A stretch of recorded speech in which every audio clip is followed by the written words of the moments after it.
series in baptism.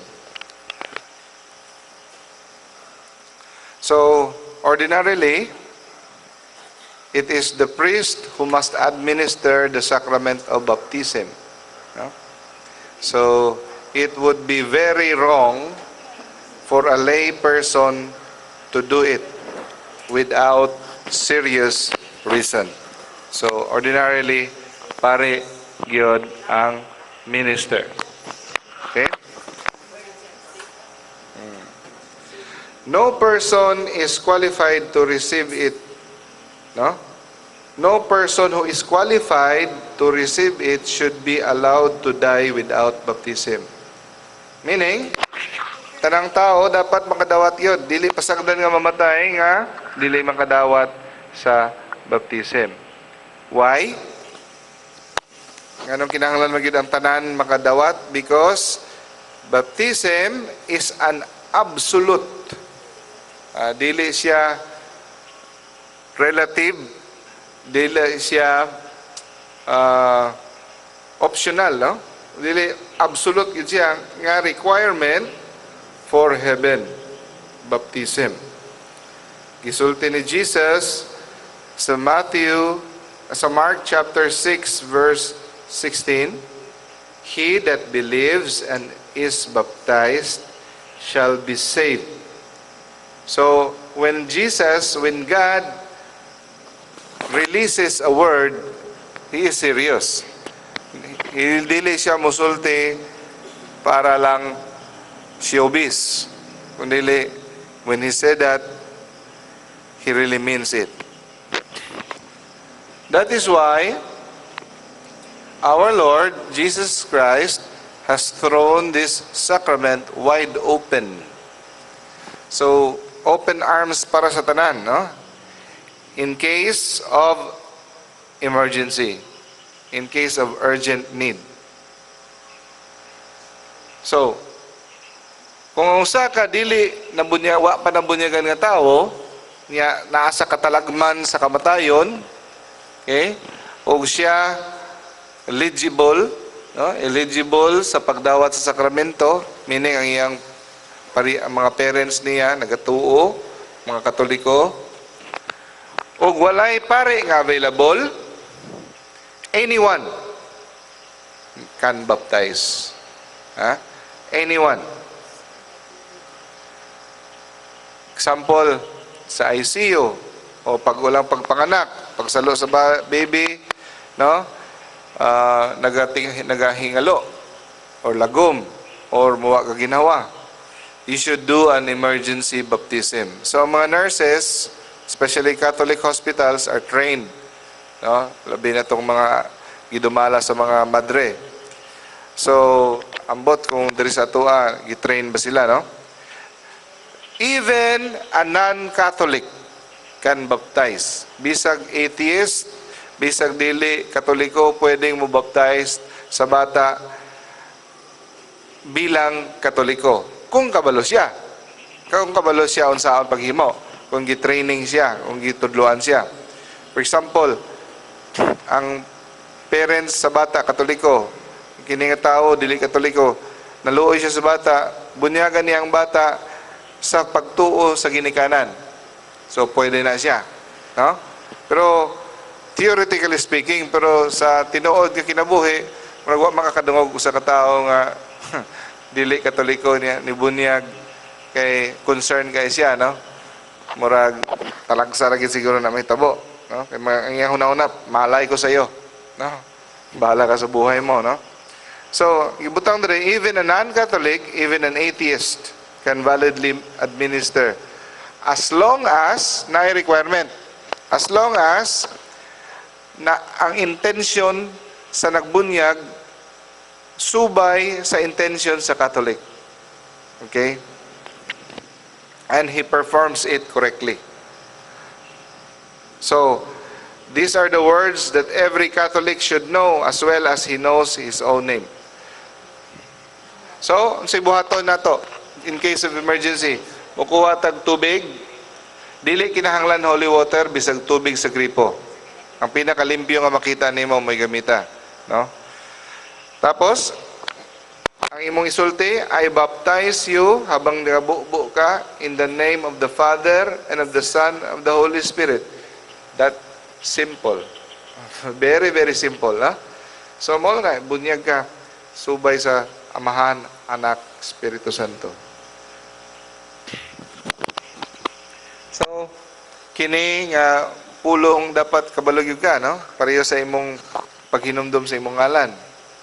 Someone's eternal salvation may depend, no, on this knowledge.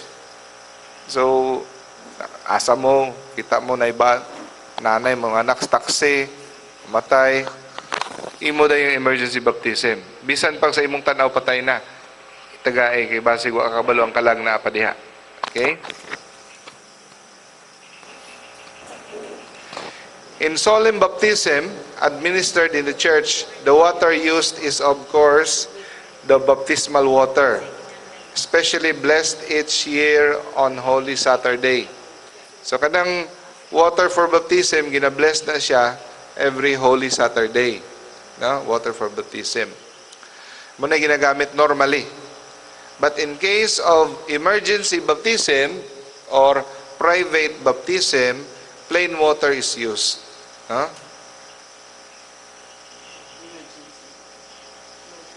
Emergency. So, usually, ang emergency or private baptism, mahatag siya usually sa hospital, no? Kung tanaw nimo ang survival, dili maayo. Sa imo tanaw murag delikado, no? So, kung Catholic hospital, way problema, kay mga nurses, no, nga gitrain sa mga sister, kabalo na. Or kung dili kuno ka kuan, kung dili kuno ka nanganak sa isa ka Katoliko nga ospital, ikaw nga mother, mohatag kag index card sa nurse just in case kung mugawas akong anak, just in case lang yun nga dili maayo, palihog ko og baptize. Oh, pwede nimo. Pero usually karon ang tatay makasulod naman, no? Kung mo request ka.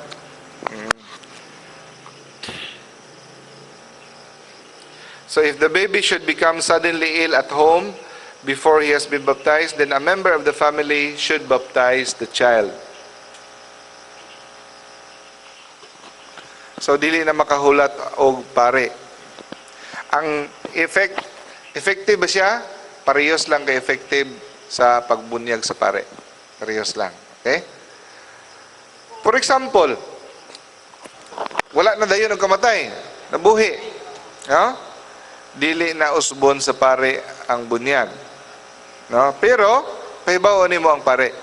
Father, nagkuan ba ako? Nag-perform kong emergency baptism. So it is already the prerogative of the priest kung unsay buhaton niya. Kung interviewon na niya kung nakahimo ba yung og sakto nga form og matter. So kung na-assure niya nga sakto nga form ang matter, dungagan na lang niya og mga seremonyas. Di ba, daghang seremonya sa bunyag, na ay exorcism, na ay profession of faith. Katungkulang nga wala na imo nahimo, iyatong idugang. Pero dili na niya utrohon ang baptism proper gyud, ang heart, because ang bata kausa na magyud bunyagan. Pero siya na yung mag-assess, no? No? No? If, however, the privately baptized baby survives the danger, then the pastor or the priest should be notified of the baptism, the date. So, ang date, pahibalo nimo kano sa, para ma-record niya sa baptismal record book. So, kinanglan man na ang baptismal. Di kung maghilom-hilom lang ka, di, walay record imong anak. Huh? So, when the child recovers, the parents should also arrange with the pastor to have the child receive other ceremonies of the baptism. Okay? The child will be brought to the church at the time scheduled for baptism and will receive all the ceremonies of solemn baptism. The exorcism, the anointing, the candle, the robe, no? All except the actual pouring of the water. Dili nanto usbon. Unless there is some reason to fear that this was not done properly. Unless kung iyang sa interview niya, murag wala nimo nahimo properly, usbon niya. So, mas nindot unta bisag emergency baptism na siya ay godparent. Pero pwedeng wala kung lisod gyud. Birahon nimo tong usa ka nurse. Maninoy o maninay, no? So, all that is necessary is that the person have the intention of being godparents and touch the child while the water is being poured. So, kung willing siya mag-godparent, maninoy, so, ang requirement, willing siya, at the same time, sa pagbunyag, itandugon niya ang bata.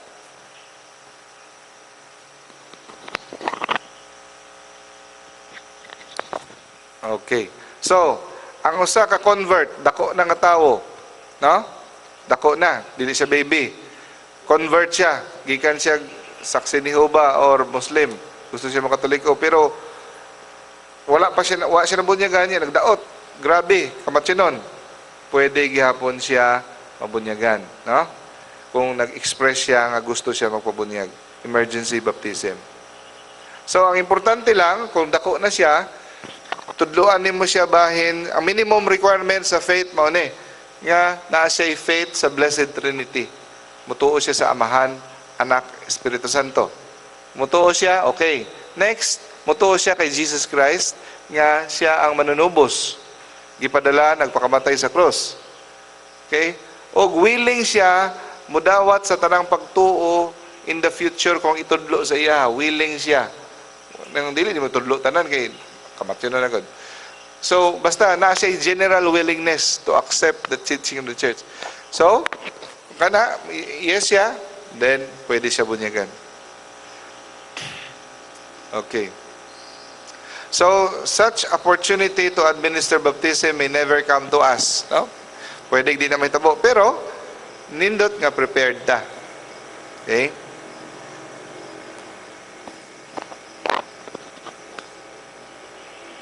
So, katong mga dili nabunyagan, unsa naman lang to sila, no? If baptism is so absolutely necessary in order to get to heaven, then what about all those people who die without even having a chance to be baptized, who perhaps didn't even know about baptism? Will they lose heaven when it is not their fault? Okay. So the answer is, no one who has reached the age of reason loses heaven except through his own fault. It is an article of faith defined by the church that God gives to every soul He creates sufficient grace to be saved.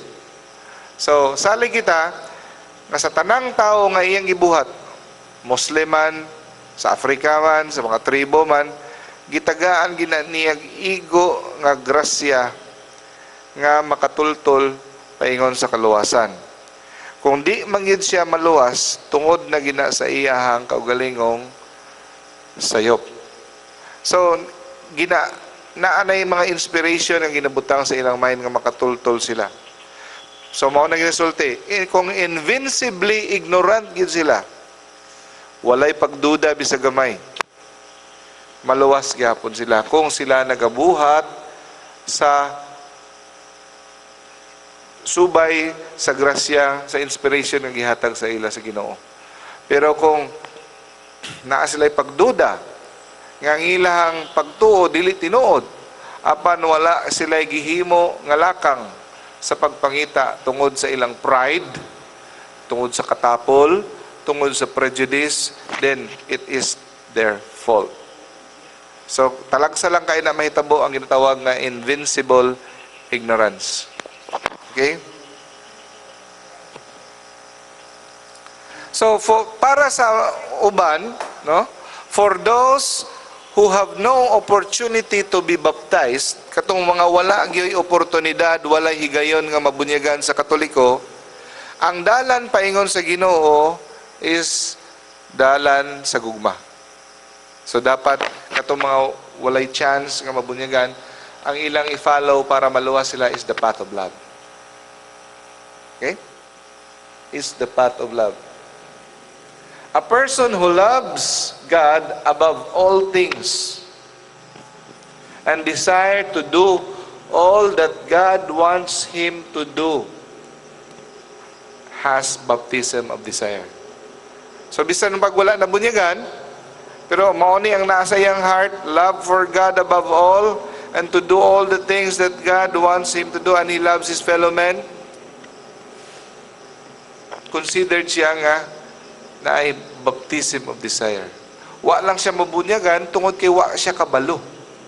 Pero karong panahon na, with the advent of internet, with the advent of TV, medyo lisod na ni siya nga situation, may tabo. Because, makabasa ka sa Facebook about Catholic, magdudag yun ka. And then you search. But if you're so hard-headed, mangultan ako sa akong professor sa seminary, Father, kato mga Muslim, nga nagtuogid sila nga ila tinuod, nga ang Katoliko, tanaw nila sa Katoliko, demonyo, nga ilang patyon, sa iyang hunahuna, sa ilang pagpatay sa mga Katoliko, para nila, they are doing God's will. Happy si God. Ang tubag sa ako si Maestro is, diha na po na mag-usay sa conscience. No? Kay, bisan pag sa ilang tanaw naghimo sa Ginoo, ang Ginoo mong padala sa ilaha o inspiration nga sayop na. Bisan, so kung di sila maminaw, ang ilang gipairal, anger, pride, sipyat yapon sila. So dili tanan, no? Dili tanan nga nagabuhat sa kuno, nagabuhat kuno sa kabubuton sa Dios, malipay ang Ginoo. Kay sometimes moingon ta nagbuhat ko sa kabubuton sa Ginoo, pero di ay ang Ginoo nagpadala na sa iyang kasing-kasing nga sayop na, pero ilang hapong gisuklan sa ilang kaugalingon because of anger, because of prejudice, hatred. No? Na ay saying nothing does evil as evil like those people who do it in the name of God. No? Grabe ka, rumal-dumal.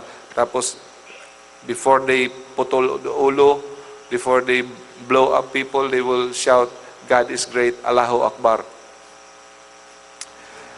So, will they go to heaven because they're doing the will of God? Because their teaching is, if you kill these infidels, ang tawag tanaw nila sa mga ito ay infidel, unbeliever. Mo nang belief na sa uban. Ang problema magod sa Islam is nagkalahi-lahi nga imam, nagkalahi-lahi nga teacher, lahi-lahi ang interpretation sa Quran. So naapoy mga imam nga interpretation nila extreme. Na ilang interpretation sa usa moderate nga dili ang tawag nila sa ubang mga Muslim nga radical, they are not Muslims because they are violent. Pero maglibog ka because wala sila official teaching. It depends sa usa ka teacher mo basa sa Quran, so that is very dangerous. No? So, mo na nga sa ato we have one interpretation, we have one teaching, we are guided with one shepherd. That is why we have order.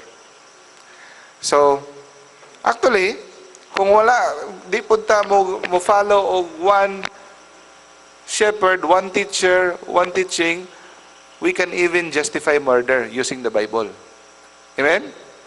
Yes. We just quote Old Testament.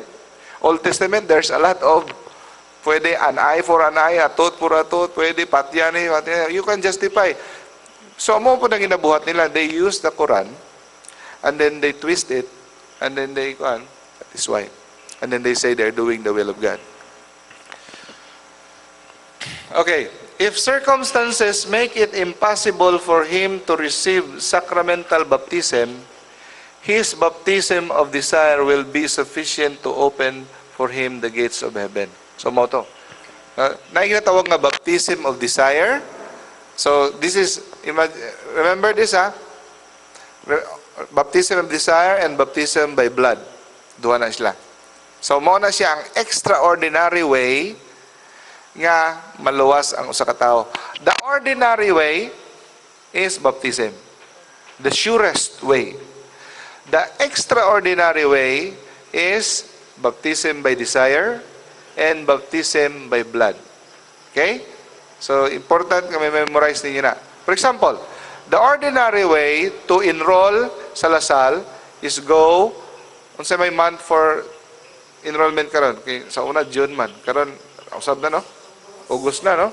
So, the ordinary way to enroll in Lasal is August. You go there, go to the registrars. That is the ordinary way. Is there an extraordinary way? Maybe. You go there at September or October, mulud-luhod ka kay brother, na late yun ko, gikan ko Amerika, pasudla ko, kay late ko. Okay, extraordinary way. Because hatag ming special kuan sa imo ha, consideration because yan eh. That is extraordinary way. Pwede siguro ka. But the ordinary way is you go the time for enrollment. So, the ordinary way to withdraw bank money from the bank, go to the teller or go to the ATM. Extraordinary way, go to the manager if you know the manager, and then you withdraw because na emergency, something like that. Mahapon na eh. Sa bunyag, ang pamaagi nga kita maluwas, bunyag yun. Pero muhatag ang Ginoo og special consideration sa mga special situation. Baptism by desire and baptism by blood. Just as supreme love for God forgives all sin. So, muna kita perfect act of love, perfect act of contrition. Mapanas tanan nimong sala, bisan wa pa ka nakapangumpisal sa Katoliko ka, di ba? Gisulti na nato na. Di ka walay pare. Mangumpisal ka sa walay pare. Nya, kamatyonon ka. Tinga na ka. And then you make a perfect act of love, perfect act of contrition. Bisag wa ka nakapangumpisal sa pare, your mortal sin will be erased. You can still go to heaven. Di ba? So, even mortal sin. So, in the soul of a baptized person who cannot get to confession, so also supreme love for God will take away all sin, even original sin, in emergency special situation. Okay? As well as actual sin. Sabdan ninyo mga igsoon? Okay. Pero dili ni siya pwede nga, basibayan mo, ay pwede naman di ay, pwede ta dili magpabunyag. No. Again, ordinary way is baptism. So when a person who loves God knows about baptism and wants to be baptized, we call that explicit baptism of desire. Kanang ang tao, example, gusto ko, ay wala pa ko nabunyagan, gikan subanin. Example, hala, ngani di ay ang Catholic faith? Yes, I love God, gusto ko magpabunyag, no? Gusto ko magpabunyag. And then, namatay siya. Wala pa siya nabunyagan. That is baptism by desire. No? Pero, katong explicit, gusto gid niya. Kabalo siya nga naibunyag. Explicit. Isa ka klase. Implicit. Unsa man ang implicit baptism by desire? Kanang, wagit siya kabalo nga naibunyag. Inosente gid siya. Pero, he loves God so much. Ang iyang love kay God, desire niya to do the will of God. That is called implicit baptism of desire. Kuha? Okay, in other words, ang desire for baptism is contained implicitly in the desire to do God's will. For example, ang devout nga Jew or Muslim, Mohammedan, that is Muslim. A devout Jew or Muslim with supreme love for God might well have gitawag nga implicit baptism of desire. Very kind, no? Muslim, kind to his people, to his fellow man, to God. He's very good person, and loves.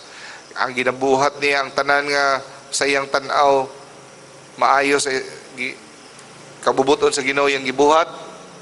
No? He could have a baptism of desire if he is innocent.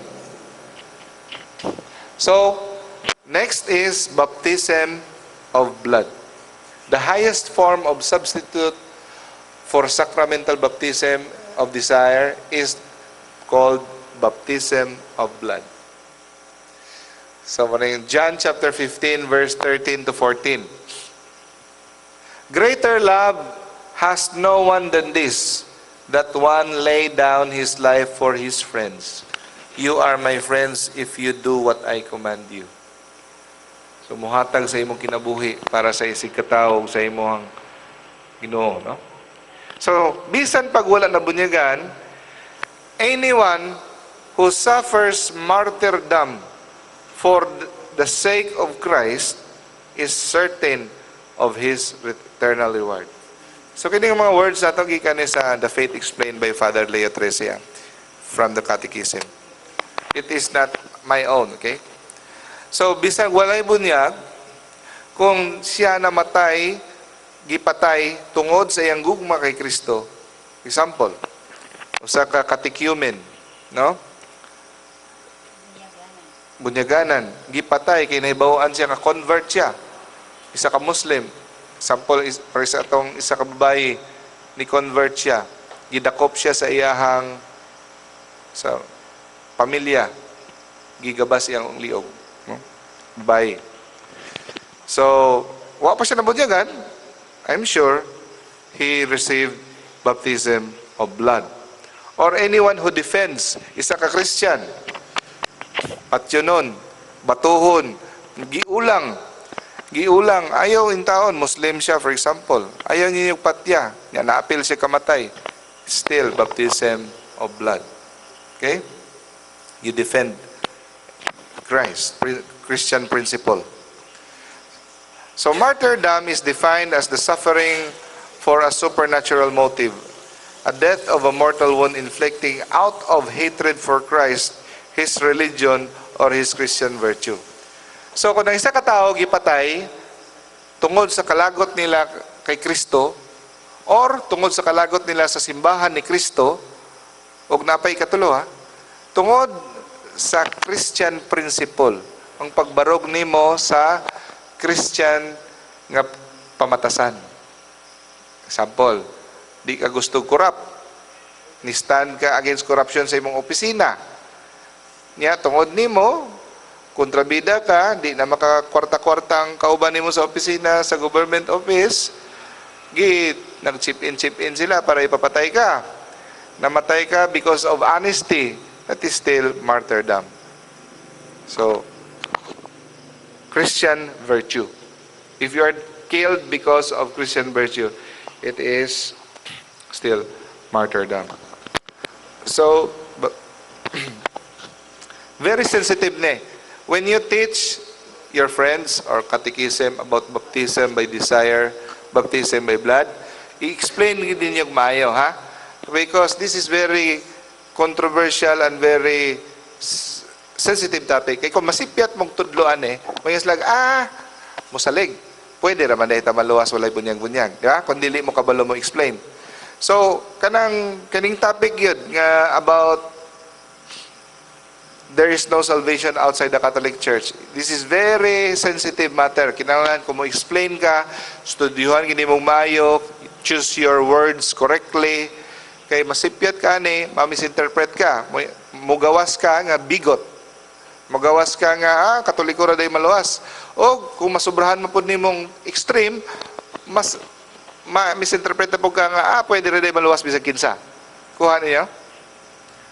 So, usually ang mga Catholic faith defenders are misinterpreted by priests. A lot of priests don't like Catholic defenders.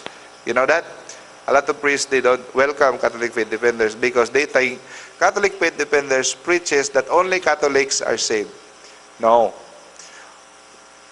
They just don't give the CFD opportunity listen to what they really think. So, maminaw ang uslag chismis, kining CFD. So, we're so brand. So, dahil daghang mga parokya nga dili welcome ang CFD.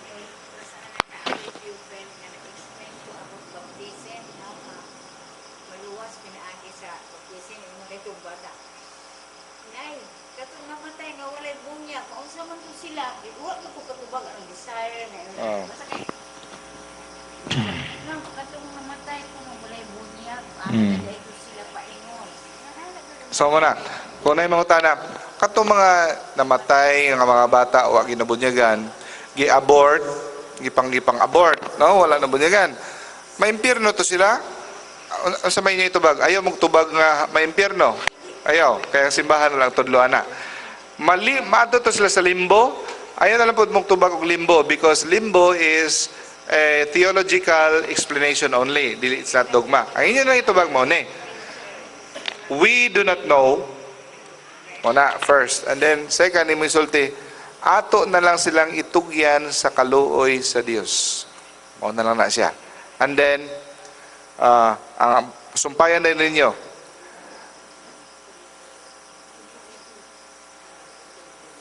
maningkamot kita nga tanang bata mabunyagan. Kay mao kani ang kabubuton sa Dios. Kay kung moingon na pud mo ato na silang itugyan sa kaluoy sa Dios, period, di na mo explain. Moingon na silang okay ra man di ay. Okay ra magdagan mga na-abort diya kay itugyan sa kaluoy sa Dios. Okay ra to sila. So, yes.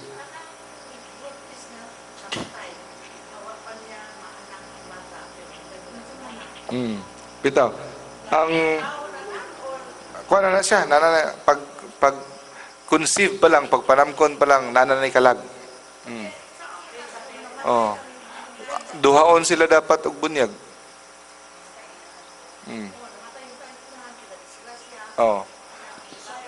Sa akong pagsabot anak, kung bunyagan siguro silang duha. I think so. Kung may tawag nga conditional baptism. Sa imong tanaw, pero kung patay na gyud, nga bugnaw na. Wala yung misultin labisan pa kung init-init pa, sa imong tanaw, murag duda pa kung patay na ba gyud or dili, pwede pa rin mo mahimong mga conditional anointing or baptism. Pero kung bugnaw na, gigahi na, wala na.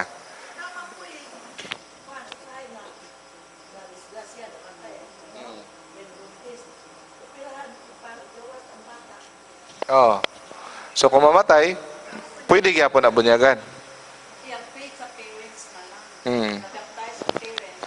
So karon nga kabalo na ta, just in case na may tabo na, pwede kita mabunyag. Lakaw tag dala tag mineral water. Okay. Ang faith sa parents.